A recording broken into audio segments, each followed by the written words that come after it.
Hello बच्चों। मैं हूं Deepak Yadav, director of extra mind tutorial. स्वागत करते हैं आपके अपने YouTube channel Yadav sir physics वाले। बच्चों, आज का हमारा टॉपिक है रेजिस्टेंस। ठीक है। सबसे पहले हम देखेंगे रेजिस्टेंस क्या होता है।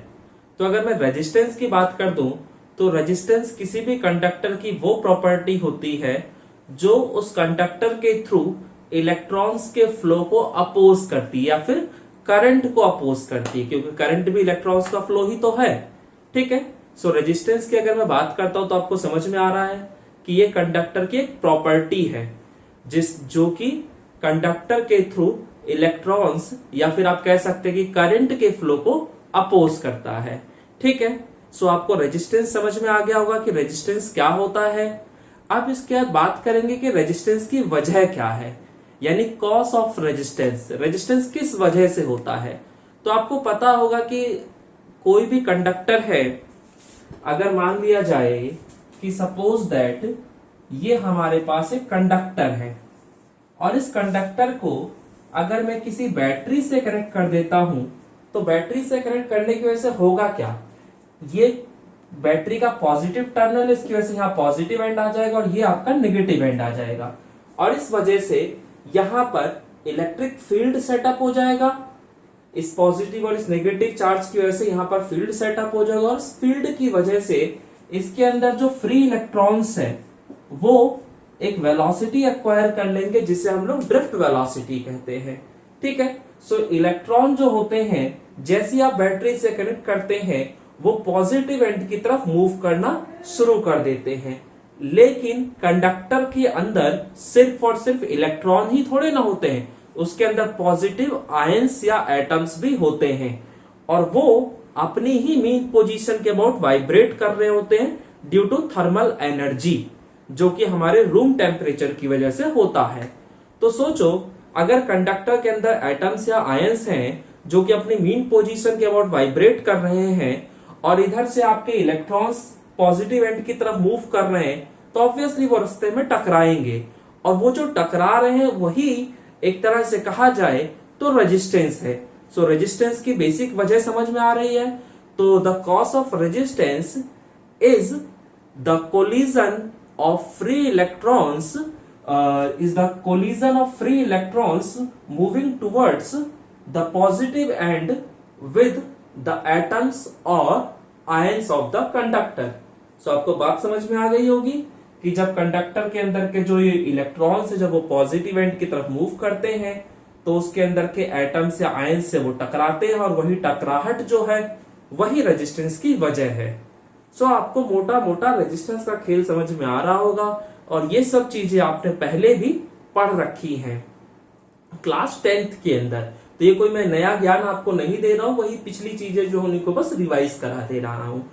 अब अगर कोई पूछ ले कि भाई रेजिस्टेंस का डायमेंशनल फॉर्मूला क्या होता है, तो रेजिस्टेंस का डायमेंशनल फॉर्मूला क्या होगा। एक बार रेजिस्टेंस का हम लोग डायमेंशनल फॉर्मूला देख लेते हैं।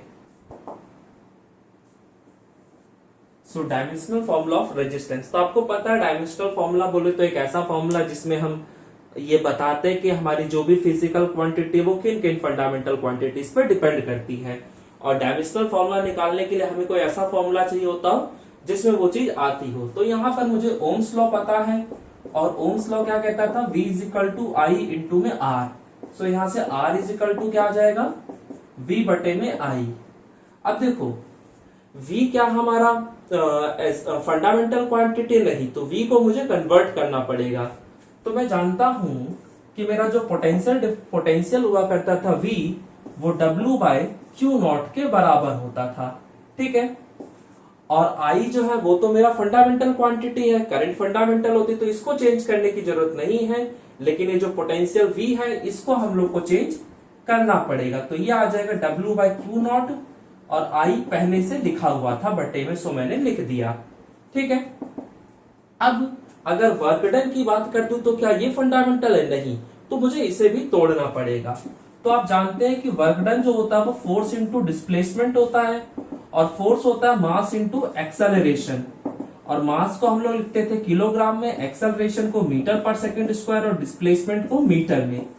तो यहां से हमारा जो वर्क डन है वो हमारा आ चुका है और अच्छा एक चीज और यहाँ पे, अगर मैं करंट को चार्ज से मल्टीप्लाई करता हूं तो क्या मिलेगा? तो आप लोग जानते हैं कि I is equal to Q by T होता है, ठीक है। So Q is equal to क्या हो जाएगा? So Q is equal to अगर देखना चाहें तो I इंटू टी आ जाएगा। तो आप समझ सकते हैं कि ये जो चार्ज था ये भी आपका फंडामेंटल क्वांटिटी नहीं था, तो इसे भी मुझे फंडामेंटल्स में कन्वर्ट करना था, तो मैंने चार्ज को लिख दिया करंट इंटू टाइम, ठीक है। और वर्क डन की जगह मैं लिख सकता हूं mass into acceleration into displacement. So work done की जगह आ जाएगा mass into acceleration into displacement into में 1 बटे में चार्ज की जगह अगर मैं चाहूं तो करंट इंटू टाइम, और ये करंट आपका पहले से लिखा हुआ था, ठीक है। अब मैं इसका पहले एसआई यूनिट लिख लेता हूं और फिर वहां से डायमेंशनल फॉर्मूला निकाल दूंगा। सो मास का हो गया किलोग्राम, एक्सेलरेशन का मीटर पर सेकंड स्क्वायर, डिस्प्लेसमेंट का मीटर, करंट का एम्पियर, टाइम का सेकंड, और ये भी करंट है तो इसका भी एम्पियर। तो ये आ गया। अब इसको अगर मैं सिंप्लीफाई कर दूं तो हमारा क्या निकल के आएगा यहां से? तो किलोग्राम मीटर की पावर 2 हो जाएगी, सेकंड की पावर, देखो मीटर की पावर 2 होगी, सेकंड की पावर -2 है, और ये यहां पे सेकंड की पावर 1 था, ऊपर जाएगा तो -1, तो -2 और -1 आ जाएगा -3, तो सेकंड की पावर हो गई -3। और ये एम्पियर को 2 बार मल्टीप्लाई हो रहा था, एम्पियर का स्क्वायर था, ऊपर जाएगा तो एम्पियर की पावर -2 आ जाएगी, ठीक है। सो अब ये सारी चीजें आ चुकी हैं, और जब आपने इसे एसआई यूनिट लिख दिया इसका, तो डायमेंशनल फॉर्मूला निकले में तो आपको मेरे ख्याल से कोई दिक्कत नहीं होगी। सो रेजिस्टेंस का जो डायमेंशनल फॉर्मूला होगा वो क्या हो जाएगा? तो MLT और A, तो आपको पता है किलोग्राम की पावर 1 है और किलोग्राम मास को रिप्रेजेंट करता है, तो मास की पावर भी 1 आ जाएगी। मीटर की पावर 2 यानी लेंथ की पावर 2, सेकंड की पावर -3 यानी टाइम की पावर -3, और एम्पियर की पावर -2, सो एम्पियर की पावर -2। तो आपको समझ में आ रहा है? तो रेजिस्टेंस का जो डायमेंशनल फॉर्मूला होगा वो क्या हो जाएगा? M1L2T -3 और A -2। सो ये हो गया रेजिस्टेंस का dimensional formula. So I hope कि आपको ये तरीका समझ में आया होगा कि डायमेंशनल फॉर्मूला हम लोग कैसे निकालते हैं। चलिए अब इसके बाद बात करते हैं हम लोग अपने अगले टॉपिक की, हमारा रेजिस्टिविटी। सो अगर हम रेजिस्टिविटी की बात करते हैं तो इसको समझने से पहले हमें यह समझना पड़ेगा कि हमारा जो रेजिस्टेंस होता है वो किन किन चीजों पर डिपेंड करता है। तो हम लिख सकते हैं कि the resistance of a conductor, the resistance of a conductor depends upon. तो रेजिस्टेंस जो होता है किसी भी कंडक्टर को किस किस चीज पर डिपेंड करता है? तो रेजिस्टेंस एक तो कंडक्टर की लंबाई पे डिपेंड करता है, कंडक्टर की लंबाई जितनी ज्यादा होगी आपका रेजिस्टेंस उतना ही ज्यादा बढ़ता चला जाएगा। और दूसरा जो होता है वो क्रॉस सेक्शनल एरिया पे डिपेंडेंसी होती है, यानी कि क्रॉस सेक्शनल एरिया जितना ज्यादा होगा रेजिस्टेंस उतना ही कम हो जाएगा। तो रेजिस्टेंस और क्रॉस सेक्शनल एरिया में इनवर्सली का रिलेशन होता है। सो हमें पता चल गया कि हमारा जो रेजिस्टेंस है वो इन दोनों चीजों पर डिपेंड करता है। तो अगर इन दोनों इक्वेशंस को मैं कंबाइन कर दूं तो हमें मिलेगा क्या? So on combining equation first and second we get, तो हमें क्या मिल जाएगा? So R is equal to L बटे में A, बाकी डायरेक्टली का साइन हटाएंगे तो हमारा कांस्टेंट आ जाएगा। So R is equal to rho L upon A आ जाएगा, where rho is a proportionality constant and is known as resistivity or specific resistance of a conductor। So बात समझ में आती है आपको? तो यहाँ पे जो आपका रो है वो क्या है? So where rho is a proportionality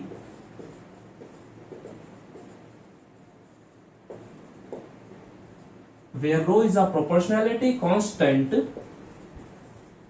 and is known as resistivity or specific resistance और स्पेसिफिक रेजिस्टेंस। सो आपको समझ में आ रहा है कि रेजिस्टिविटी जो है ये क्या है। सो ये एक प्रोपोर्शनैलिटी कांस्टेंट है और इसे हम लोग स्पेसिफिक रेजिस्टेंस के भी नाम से जानते हैं। और ये जो रेजिस्टिविटी या स्पेसिफिक कांस्टेंट रेजिस्टिविटी या फिर स्पेसिफिक रेजिस्टेंस है, ये आपको क्लियर होगा क्या होता है। अब अगर मैं यहां पर एक कंडीशनल स्टेटमेंट लगा दूं और मैं इसमें बोलूं कि यदि जो हमारे पास कंडक्टर है उसकी लंबाई 1 मीटर हो और उसका जो क्रॉस सेक्शनल हो वो 1 मीटर स्क्वायर हो। सो बात समझ में आ रहा है। कंडक्टर जो है मेरे पास उसकी लंबाई 1 मीटर है और उसका जो क्रॉस सेक्शनल एरिया है अगर वो 1 मीटर स्क्वायर का हो और ये दोनों वैल्यूज उठाकर मैं इसे अगर फॉर्मूले में पुट करना चाहूं तो मेरा जो रेजिस्टेंस R होगा वो रो के बराबर आ जाएगा। बस सीधा सा फंडा है, L की जगह भी 1 रख दोगे और A की जगह भी 1 रख दोगे तो दोनों ही 1 हो गए, तो इसके हिसाब से R इज इक्वल टू रो आ जाएगा। यानी कि जो आपका रेजिस्टेंस होगा वो रेजिस्टिविटी के बराबर हो जाएगा। या फिर इसी को आप ऐसे भी लिख सकते हैं कि रो इज इक्वल टू R। ठीक है, तो अब अगर मैं चाहूं तो मैं यहां से रेजिस्टिविटी को डिफाइन कर सकता हूं और मैं क्या कह सकता हूं कि किसी भी कंडक्टर की जो रेजिस्टिविटी होती है वो उस कंडक्टर के रेजिस्टेंस के बराबर होती है अगर उस कंडक्टर की लंबाई 1 मीटर है और उसका जो क्रॉस सेक्शनल एरिया है वो 1 मीटर स्क्वायर है। ठीक है, तो अगर किसी कंडक्टर का आपको एरिया पता है, उसकी लंबाई पता है, तो आप उसका वॉल्यूम निकाल सकते हैं। तो यहां से आपको पता है कि वॉल्यूम का जो हमारा फॉर्मूला होता था वो होता था V is equal to A into L. तो एरिया मैंने 1 मीटर स्क्वायर ले लिया, लेंथ मैंने 1 मीटर ले लिया, तो इस हिसाब से ये बन गया 1 मीटर क्यूब। यानी कि रेजिस्टिविटी जो होता है वो रेजिस्टेंस के बराबर कब आता है, तो जब कंडक्टर का वॉल्यूम 1 मीटर क्यूब होता है। यानी कि मैं कह सकता हूं कि the resistivity of a conductor is equal to the resistance of a cubical body. ठीक है, या फिर एक यूनिट क्यूब के रेजिस्टेंस के बराबर होता है। सो इस तरीके से आप रेजिस्टिविटी को डिफाइन कर सकते हैं और मुझे नहीं लगता कि इस बात को समझ पाने में आप में से किसी को कोई भी दिक्कत हो रही होगी। बहुत बेसिक से कंसेप्ट्स हैं और बहुत ही सिंपल भाषा में समझाने की कोशिश है। ठीक है, तो ये आपको इतना कंसेप्ट समझ में आ रहा होगा आसानी से। अब इसके बाद हम इसी टॉपिक में थोड़ा सा और आगे बढ़ते हैं और देखते हैं हमारा अगला टॉपिक। तो बच्चों हमारा अगला टॉपिक है factors affecting resistivity of a conductor. यानी कि कंडक्टर की जो रेजिस्टिविटी होती है वो कौन कौन से फैक्टर्स पर डिपेंड करती है। तो यहाँ पे मैं आपको बता दूं कि रेजिस्टिविटी के फैक्टर्स अगर आपको देखने हैं तो पहले आप रेजिस्टेंस को देखिए कि रेजिस्टेंस की जो डिपेंडेंसी है वो किन किन चीजों पे है। तो आपको पता है कि रेजिस्टेंस को लेकर हमारे पास 2 फॉर्मूले थे, जिसमें से हमारा पहला फॉर्मूला था R is equal to rho L upon A और जो हमारा दूसरा फॉर्मूला है वो था R is equal to ML बटे में NAE स्क्वायर टाउ।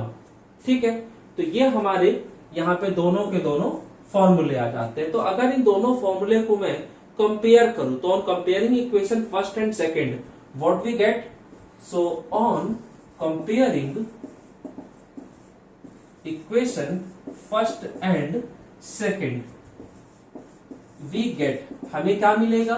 तो देखो इन दोनों इक्वेशंस को जरा कंपेयर करो। तो पहले मैं लिख देता हूं, तो रो L बटे में A is equal to ML बटे में NAE स्क्वायर टाउ, ये आ गया।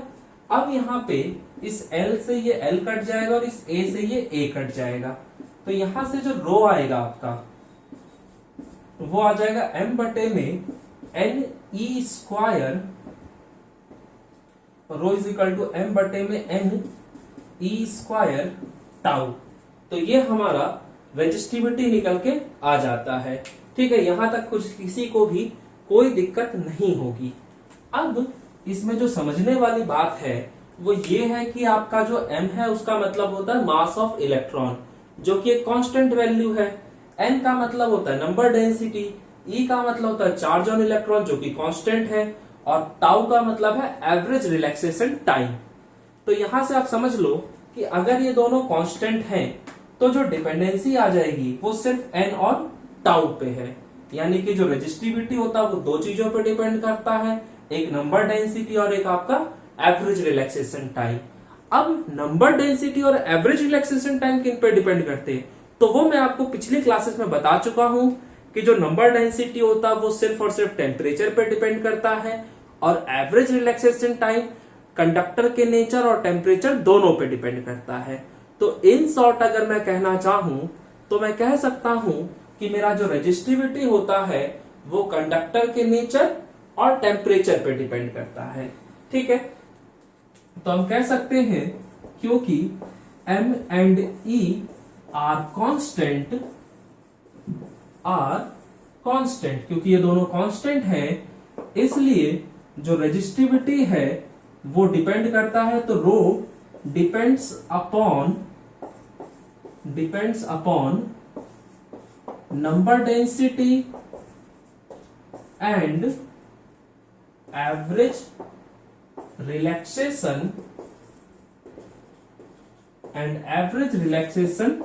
टाइम। तो इन दोनों चीजों पर डिपेंड करता है, which in turn depends upon और ये किस पर डिपेंड करते हैं, तो ये डिपेंड करते हैं nature of conductor, which in turn depends upon. तो पहला पॉइंट हो जाएगा नेचर ऑफ कंडक्टर,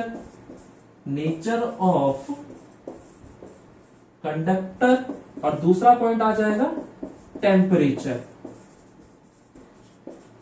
तो यहां से मुझे समझ में आ जाना चाहिए कि मेरा जो रेजिस्टिविटी होता है वो दो चीजों पर डिपेंड करता है, कंडक्टर के नेचर और टेम्परेचर पे। ठीक है, सो रेजिस्टिविटी को इसके अलावा बाकी किसी चीज से कोई मतलब नहीं है। कंडक्टर का लेंथ कुछ भी हो, उसका क्रॉस सेक्शनल एरिया कुछ भी हो, हमें कोई फर्क नहीं पड़ता, यानी रेजिस्टिविटी पे कोई फर्क नहीं पड़ेगा। आप लेंथ को खींचकर दुगना कर दो, क्रॉस सेक्शनल एरिया को आधा कर दो, या कुछ भी कर दो, रेजिस्टिविटी पे उसका कोई फर्क नहीं पड़ेगा। लेकिन आपका जो एग्जामिनर है वो अक्सर आपसे मजे ले लेता है, और वो आपसे क्या क्वेश्चन कहेगा, तो आपसे कहेगा कि भाई कोई कंडक्टर था जिसकी लंबाई को, या जिसको मैंने खींचकर उसकी लंबाई को दुगना कर दिया, तो बताइए उसका नया रेजिस्टेंस क्या होगा और उसका नया रेजिस्टिविटी क्या होगा। तो बेटा रेजिस्टेंस तो कुछ ना कुछ होगा, लेकिन अगर रेजिस्टिविटी की बात कर दूं तो रेजिस्टिविटी का कोई लेना देना नहीं है लेंथ को इंक्रीज करने या डिक्रीज करने से। तो resistivity remains the same. So resistivity आपका वही रहेगा जो पहले था। ठीक है, क्योंकि रेजिस्टिविटी का जो डिपेंडेंसी है वो सिर्फ और सिर्फ कंडक्टर के नेचर और टेम्परेचर पे डिपेंड करता है। सो बात समझ में आती है। तो ये मैंने आपको कंसेप्ट सिखाया। अब मैं इन पे बेस्ड कुछ छोटे मोटे क्वेश्चंस करूंगा जो कि आपके कॉम्पिटिटिव और सीबीएसई पॉइंट ऑफ व्यू से काफी इंपॉर्टेंट होंगे। तो बच्चों ये है आपका पहला क्वेश्चन। तो हमारा पहला क्वेश्चन क्या कहता है कि a wire of 10 ohm resistance, यानी कि हमारा जो वायर दे रखा है उसका रेजिस्टेंस जो है वो 10 ओम है। ठीक है, it is stretched to thrice its original length, और उसे खींच के मैंने उसकी लेंथ को 3 गुना कर दिया, यानी कि जो नया वाला लेंथ है वो पुरानी वाली लेंथ का 3 गुना है। So what will be it's new resistivity and new resistance. तो आपको नया रेजिस्टेंस बताना है और नई रेजिस्टिविटी बतानी है। ठीक है, रेजिस्टिविटी भी बतानी है और रेजिस्टेंस भी बताना है। तो ये दोनों चीजें आपको बतानी है। तो अभी इस क्वेश्चन में वही वाला पॉइंट यूज हुआ है जो मैंने थोड़ी देर पहले आपसे डिस्कस किया था। मैंने क्या बोला था कि रेजिस्टिविटी सिर्फ और सिर्फ कंडक्टर के नेचर और टेम्परेचर पे डिपेंड करता है, उसका लेंथ और एरिया से कोई लेना देना नहीं है।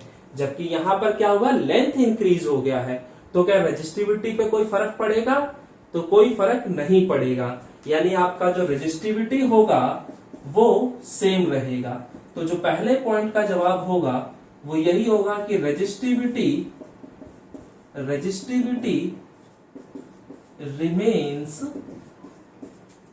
सेम। तो पहला पॉइंट आपका क्लियर होगा कि रेजिस्टिविटी जो होगा वो सेम होगा, क्योंकि it depends upon nature of the conductor and temperature, और इन दोनों में से कुछ भी चेंज यहाँ पर नहीं हुआ है। और जो सेकंड पॉइंट है वो कहता है कि नया रेजिस्टेंस बताइए क्या होगा। तो भाई नया रेजिस्टेंस तो कुछ ना कुछ होगा, देखते हैं क्या होगा। तो पहले तो आप ये समझ लीजिए कि अगर आप किसी चीज को खींचते हैं तो खींचने से अगर उसकी लंबाई बढ़ती है तो उसकी जो मोटाई है वो लगातार कम होती चली जाती है, यानी क्रॉस सेक्शनल एरिया जो है वो डिक्रीज कर जाता है। तो आप ये समझ लीजिएगा कि यहां पर जो वॉल्यूम होगा वो हमेशा कांस्टेंट रहेगा। तो आप लिख सकते हैं क्योंकि वॉल्यूम रिमेन्स कांस्टेंट, क्योंकि वॉल्यूम हमेशा कांस्टेंट रहता है, यानी कि V dash is equal to V। और जब भी एरिया और लेंथ के टर्म्स में बात हो रही हो तो वॉल्यूम को हम लिखते हैं एरिया इंटू में लेंथ। ठीक है, ये नया वाला वॉल्यूम था तो नया वाला एरिया इंटू नया वाला लेंथ, ये पुराना वाला वॉल्यूम है तो पुराना वाला एरिया इंटू पुराना वाला लेंथ। तो मुझे नया वाला एरिया निकालना है, तो नया वाला एरिया क्या होगा, तो नया वाला लेंथ कितना है, तो 3L is equal to A into L। अब यहाँ पे इस L से ये L चला गया तो ये A डैश जो आया है ये A बाय 3 आ गया, यानी कि जो अगर आप लेंथ को 3 गुना करेंगे तो क्रॉस सेक्शनल एरिया 1/3 हो जाएगा। तो ये फर्स्ट टाइम था इसलिए मैं आपको करके दिखा रहा हूं। आप डायरेक्ट दिमाग में सेट कर लीजिए कि अगर आप लेंथ को 2 गुना करोगे तो क्रॉस सेक्शनल एरिया 1/2 हो जाएगा। अगर आप लेंथ को 4 गुना करोगे तो क्रॉस सेक्शनल एरिया 1/4 हो जाएगा। अगर आपका कंडीशनल है वॉल्यूम कांस्टेंट, तो यानी अगर वॉल्यूम का कोई जिक्र नहीं कर रखा तो आप समझ जाइएगा कि आपका वॉल्यूम कांस्टेंट है। और ऐसे केसेस में अगर आपका लेंथ 3 गुना होगा तो क्रॉस सेक्शनल एरिया 1/3 हो जाएगा। ठीक है, अब आपको नया वाला रेजिस्टेंस निकालना है, तो क्योंकि हमारा जो फॉर्मूला होता है वो होता है रो एल अपॉन ए, तो नया वाला रेजिस्टेंस क्या होगा, तो नया वाला लेंथ इंटू नया वाला एरिया बाय रेजिस्टिविटी तो पहले जैसा ही है, यानी कि रो का रो ही है। अब रो की जगह तो रो लिखा है, एल डैश जो है वो आपका 3L हो चुका है और ए डैश जो है वो A बाय 3 हो चुका है। तो ये जो 3 है ये ऊपर शिफ्ट हो जाएगा और यहां से आपका जो R डैश आ जाएगा, तो जब ये 3 ऊपर जाएगा तो 3 3 जा 9, तो 9 times of rho l upon a. ठीक है, रो एल अपॉन ए। तो यहां पे आपका जो R डैश है वो 9 times of rho l upon a किसके बराबर था, R के बराबर, यानी कि जो नया वाला रेजिस्टेंस है वो पुराने वाले रेजिस्टेंस का 9 गुना हो गया। बात समझ में आती है? तो कंसेप्ट बहुत सिंपल है। तो ये 1 नंबर में क्वेश्चन आ जाता है आपके पेपर में कई बार, तो इसका ध्यान रखिएगा कि अगर आपके वॉल्यूम का कोई जिक्र नहीं है तो यानी कि वॉल्यूम आपका कांस्टेंट रहेगा, और लेंथ अगर आपने 3 गुना कर दिया है तो उसका जो क्रॉस सेक्शनल एरिया होगा वो 1/3 हो जाएगा, और जो नया वाला रेजिस्टेंस होगा वो 3 का स्क्वायर हो जाएगा, यानी कि 9 गुना हो जाएगा। तो अगर आप लेंथ को 3 गुना कर दोगे तो नया वाला रेजिस्टेंस 9 गुना हो जाएगा। अगर नए वाले लेंथ को आप 4 गुना कर दोगे तो नया वाला रेजिस्टेंस 16 गुना हो जाएगा, यानी 4 का स्क्वायर। तो जितना गुना आप यहाँ कर रहे हैं उसका स्क्वायर यहाँ हो जाता है। तो ये एक शॉर्टकट टाइप का कुछ मान सकते हैं इसे आप लोग, और इस तरह से आप क्वेश्चन को बहुत जल्दी सॉल्व कर सकते हैं। चलिए इसी पे हम अगला क्वेश्चन देखते हैं जो थोड़ा सा और इससे बेहतर होगा। तो बच्चों ये है आपका दूसरा क्वेश्चन। तो यहाँ पर जो क्वेश्चन कह रहा है वो कह रहा है कि cylindrical wire is stretched to increase its length by 10%, यानी कि एक सिलेंड्रिकल वायर को मैंने क्या किया, खींचा और उसकी खींच के उसकी जो लेंथ है उसको 10% बढ़ा दिया है। तो पूछा जा रहा है कि calculate the percentage increase in resistance. So resistance में कितना परसेंट इंक्रीज होगा। तो ये परसेंटेज वाले क्वेश्चंस भी कई बार हमसे पूछ लिए जाते हैं, तो एक बार देखते हैं कि इनको कैसे करना है। तो देखो यहाँ पर भी वॉल्यूम का कोई जिक्र नहीं है, इसका मतलब वॉल्यूम आपका कांस्टेंट है। ठीक है, तो अच्छा, तो एक चीज तो आप समझ गए कि आपका वॉल्यूम का कोई जिक्र नहीं है, इसका मतलब वॉल्यूम यहाँ पे कांस्टेंट है। जो दूसरी बात समझने की है वो ये है कि कोई भी चीज अपने आप में हमेशा 100% होती है। ठीक है, कोई भी चीज अपने आप में 100% होती है हमेशा। अगर किसी का सैलरी में 10% का इंक्रीमेंट हो गया तो इसका मतलब उसको जो सैलरी मिलेगी वो कितनी मिलेगी, तो 110% हो जाए, क्योंकि 100% तो था ही, 10% बढ़ गया तो अब हो गया 110%। अगर किसी चीज की कीमत में 30% कम हो जाता है तो जो उसकी नई कीमत होगी वो कितनी होगी, तो 100% तो होता ही है, उसमें 30% माइनस कर देंगे तो हमारा 70% आ जाएगा। यानी जो नई कीमत होगी वो 70% होगी पुरानी वाली कीमत की। तो ये बात हमेशा ध्यान रखिएगा, कोई भी चीज अपने आप में हमेशा 100% होती है। अगर ये बात आप समझते हैं तो इस क्वेश्चन को सॉल्व करने में आपको कोई भी दिक्कत नहीं होगी, इस बात की गारंटी मेरी है। ठीक है, चलिए देखते हैं। सो क्वेश्चन क्या था कि जो लेंथ है उसको आपने 10% से बढ़ा दिया है। तो अगर आप 10% से बढ़ा देंगे तो जो नया वाला लेंथ आएगा वो कितना आ जाएगा? तो 110% ऑफ पुराना वाला लेंथ। तो 110% हटाने का आपका 100 आता है, ऑफ का मतलब मल्टीप्लीकेशन। तो ये जो नया वाला लेंथ है वो 11/10 ऑफ पुराना वाला लेंथ। तो ये आ गया नया वाला लेंथ। और आप क्या बोलोगे?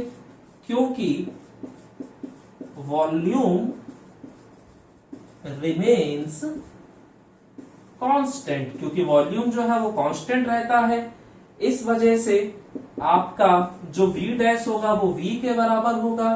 और आपको पता है कि जो नया वाला वॉल्यूम अगर वो पुराने वाले वॉल्यूम के बराबर, इसका मतलब नया वाला क्रॉस सेक्शनल एरिया इंटू नया वाला लेंथ इज इक्वल टू पुराना वाला एरिया इंटू में पुराना वाला लेंथ। ठीक है, और नया वाला क्रॉस सेक्शनल एरिया जो है वो मुझे निकालना है। नया वाला लेंथ मुझे पता है कि 11/10 टाइम्स है पुराने वाले लेंथ का, is equal to a into L. जो कटे उसे काट दो, तो यहाँ इस l से ये l कट गया, तो यहां से जो नया वाला एरिया आ गया है वो कितना आ जाएगा? तो 10 इधर भेज दो, 11 इधर, तो 10/11 टाइम्स ऑफ पुराना वाला एरिया। तो इस तरीके से आप समझ गए कि अगर आपका लेंथ 11/10 है तो एरिया आपका 10/11 है। तो जो नया वाला रेजिस्टेंस आएगा वो कितना आएगा? तो इसका स्क्वायर कर देना। देख लेते हैं एक बार। तो अब हम देखेंगे यहाँ पे हमारा नया वाला रेजिस्टेंस। तो नया वाला रेजिस्टेंस क्या हो जाएगा? तो R dash is equal to rho L dash बटे में A डैश। तो रो L डैश जो है आपका वो किसके बराबर है? तो 11/10 L के बराबर है। और A डैश देखो नीचे लिखा है तो उसकी शुरुआत नीचे से होगी। तो A डैश कितना दे रखा है? 10A/L, sorry 10A/11। ठीक है, ये आ गया आपका। अब इसको अगर आप देखेंगे तो 11 का स्क्वायर हो गया 121 और 10 का स्क्वायर हो गया 100 और ये आ गया रो L/A। ठीक है, अब यहां पे जो रो L/A जो है ये तो पुराने वाले रेजिस्टेंस को बता देगा। तो यहां से जो नया वाला रेजिस्टेंस आ गया वो कितना आ गया? सो 1.21 टाइम्स ऑफ नया वाला रेजिस्टेंस। तो बात समझ में आती है? तो ये हो गया। तो आप देख रहे हो कंसेप्ट वही वाला लग रहा है जो मैं आपको समझा रहा था उस टाइम पे। मैंने क्या बोला कि अगर मेरा लेंथ जो है 11/10 टाइम्स हुआ है, 11/10 का मतलब होता है 1.1। ठीक है, तो अगर नया वाला लेंथ मेरा 1.1 है तो नया वाला रेजिस्टेंस क्या होगा? तो 1.1 का स्क्वायर, और 1.1 का स्क्वायर होता है 1.21। तो ये आ गया आपका नया वाला रेजिस्टेंस। अब आपके पास अगर नया वाला रेजिस्टेंस है तो आप परसेंटेज चेंज बहुत आसानी से निकाल सकते हैं। आपको परसेंटेज चेंज वाला फॉर्मूला पता होना चाहिए। तो परसेंटेज चेंज निकालने के लिए जो फॉर्मूला होता है वो क्या होता है?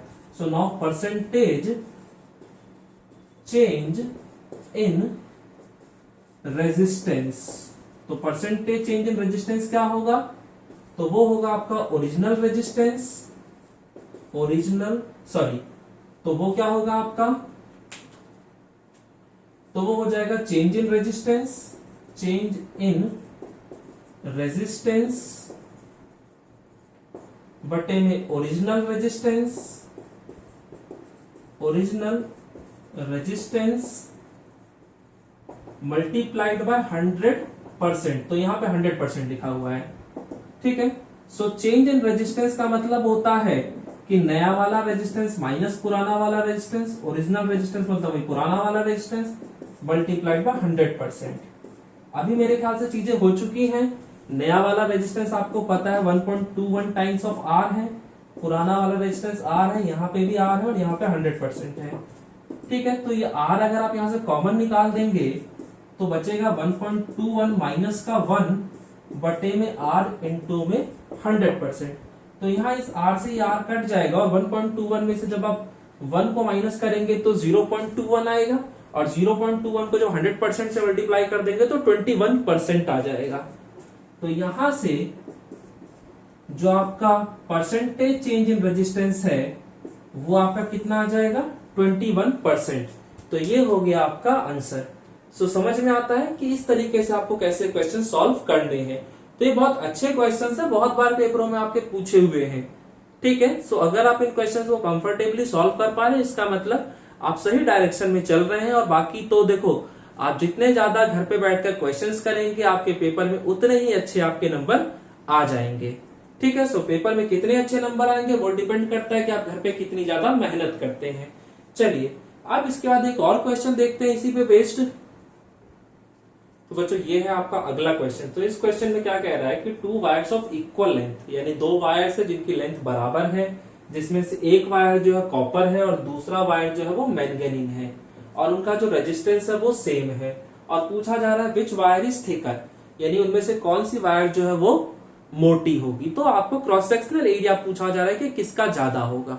सीधा सा फंडा है, जब भी इस तरह के क्वेश्चंस आएंगे तो हमेशा ध्यान रखिएगा उसमें जो 2 वायर्स दे रखी होंगी इसमें से एक कंडक्टर होगा और एक आपका एलॉय होगा। और आप हमेशा इस बात का ध्यान रखिएगा कि जो एलॉय होता है उसकी रेजिस्टिविटी हमेशा ज्यादा होती है। इस बात को अपने दिमाग में सेट कर लीजिए कि जो भी एलॉय होगा उसका रेजिस्टिविटी हमेशा कंडक्टर से ज्यादा होगा। ठीक है, और अगर आप इस पॉइंट को जानते हैं तो इस क्वेश्चन में आपके लिए कुछ भी नहीं है, बहुत आसान क्वेश्चन है आपके लिए। तो देखो इसमें पहले तो क्या दे रखा है कि दोनों वायर्स का जो लेंथ है वो सेम है। ठीक है, तो लेंथ आपका सेम है और जो रेजिस्टेंस है वो भी आपको दे रखा है कि सेम है। तो 2 चीजें तो सेम है, यानी कि 2 चीजें तो कांस्टेंट है, उसमें कोई चेंजेस नहीं आ रहे हैं। अच्छा, और आपको इसमें से एक आपका कॉपर है और एक मैंगनीन है। तो जो कॉपर होता है वो होता है कंडक्टर, और जो मैंगनीन होता है, मैंगनीन की अगर मैं बात करता हूं तो वो होता है एलॉय। और एलॉय का जो रेजिस्टिविटी होता है वो हमेशा ज्यादा होता है, यानी कि मैं लिख सकता हूं कि रेजिस्टिविटी ऑफ मैंगनीन को Mn से रिप्रेजेंट कर रहा हूं, तो resistivity of manganin is greater than resistivity of copper.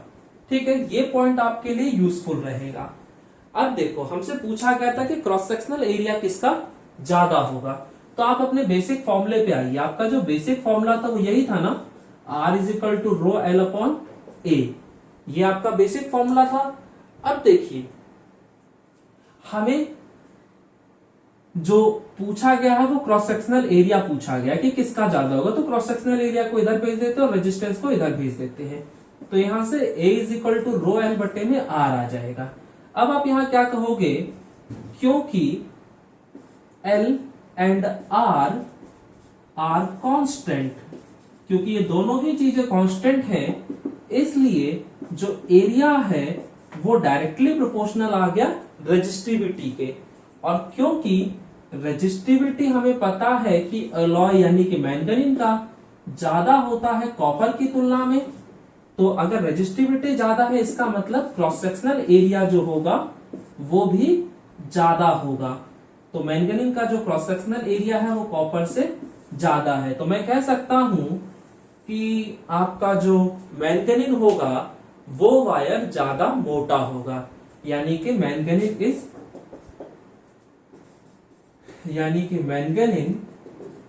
Is thicker than copper. So बात समझ में आती है, यानी कि आपका जो मैंगनीन होगा वो कॉपर की तुलना में कहीं ज्यादा मोटा होगा। ठीक है, तो ये इस तरह के क्वेश्चंस हैं जो आपके सीबीएसई पॉइंट ऑफ व्यू से लेकर स्टेट इंजीनियरिंग और मेडिकल एग्जाम्स के पॉइंट ऑफ व्यू से काफी इंपॉर्टेंट है और आपकी कंसेप्ट बिल्डिंग में काफी हेल्पफुल है। सो बच्चों आज के लेक्चर्स में बस इतना ही। अगर आपको ये वीडियो इंफॉर्मेटिव लगती है और आपको लगता है कि हाँ इस तरह की वीडियोस आप आगे भी देखना चाहते हैं और आपकी कोई भी वीडियो मिस ना हो, तो प्लीज आप चैनल को सब्सक्राइब कर लें, बेल आइकन दबाएं, जिससे कि जो भी वीडियो अपलोड हो उसकी नोटिफिकेशन सबसे पहले आप तक पहुंचे और आपका कोई भी वीडियो मिस ना हो। सो बच्चों रखिए अपना ख्याल, हम मिलेंगे नेक्स्ट वीडियो में। ओके बच्चों, बाय।